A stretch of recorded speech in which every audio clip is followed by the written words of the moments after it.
15 বছর পর ফাঁকা ঢাকা, নতুন বাংলাদেশের হাতছানি। আর কয়েক ঘন্টা পরেই নতুন ইতিহাস লিখতে যাচ্ছে বাংলাদেশ, আর তাতেই সাক্ষী হতে লক্ষ লক্ষ মানুষ ছেড়েছে ঢাকা। নির্বাচন ঘিরে ঈদের আমেজে ফাঁকা ঢাকা, অধিকাংশ দোকানপাট বন্ধ, বাজারে নেই বেশি মানুষের আনাগোনা, রাস্তায় নেই চিরচেনা যানবাহনের চাপ। এ যেন এক অন্য ঢাকা মহানগরী।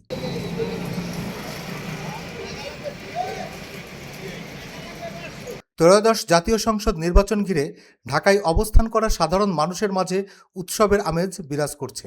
সবাই উন্মুখ হয়ে আছে তাদের ভোটাধিকার প্রয়োগ করার জন্য। গত 3টি জাতীয় সংসদ নির্বাচনে স্বাধীনভাবে ভোটাধিকার প্রয়োগ করতে পারেননি সাধারণ জনগণ। বিগত আওয়ামী লীগ সরকারের কাছে গণতন্ত্র ছিল জিম্মি।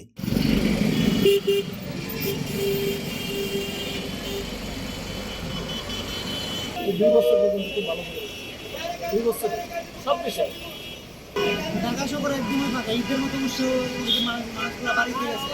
এখন আগামীকাল অনেকগুলো লোক এই সাইডে পাশে দুটো পাশে লোকজন ভিড় আসছিল, গাড়িগুলো পাইছে না, লোকাল গাড়িগুলো বইরে বইরে গেছে। 24শে গণ অভ্যুত্থানের পর ভোটাধিকার ফিরে পেয়েছে সাধারণ মানুষ।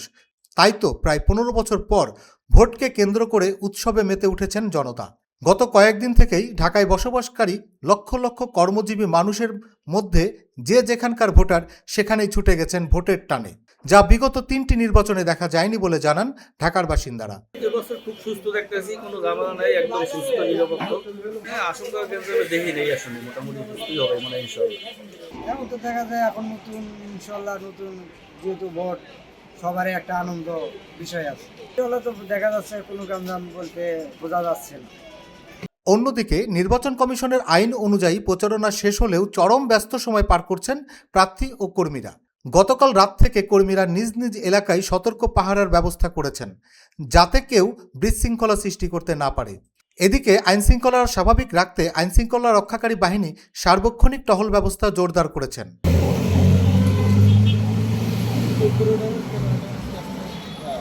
ঢাকার সার্বিক নির্বাচনী পরিস্থিতি ও নিরাপত্তা ব্যবস্থা নিয়ে স্বস্তি প্রকাশ করেছেন সাধারণ মানুষ।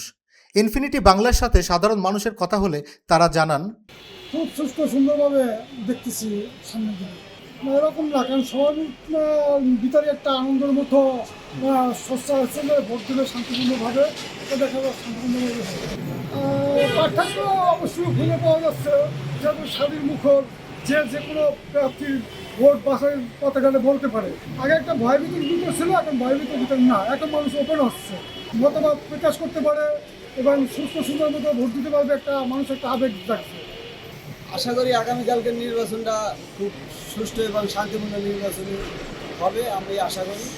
কিন্তু আমাদের যে প্রার্থীরা যারা আছে তারাও মোটামুটি শান্তিপূর্ণভাবে সব জায়গায় এগুলো পর্যবেক্ষণ করছে যে এলাকা দিয়ে কোনো বিশৃঙ্খলার কোনো কারণ নাই এবং শান্তিপূর্ণভাবেই হবে, আমি আশা করি।